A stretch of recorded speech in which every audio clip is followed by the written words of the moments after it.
Today we will find the derivative of ln twice x.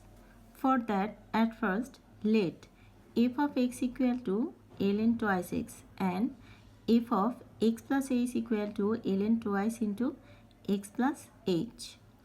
We know that the main formula of derivative is dx of f of x equal to limit h tends to 0 f of x plus h minus f of x by h. Now we'll place the value of f of x plus h and f of x. For that, dx of f of x equal to limit h tends to 0 ln 2 into x plus h minus ln twice x by h.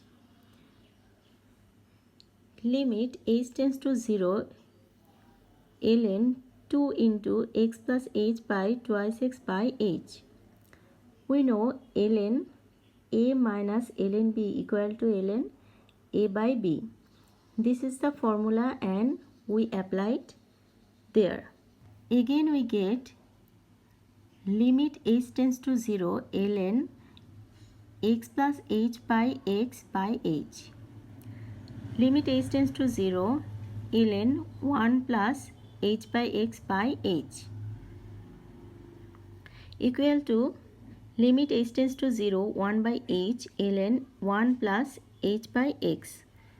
We write 1 by h beside.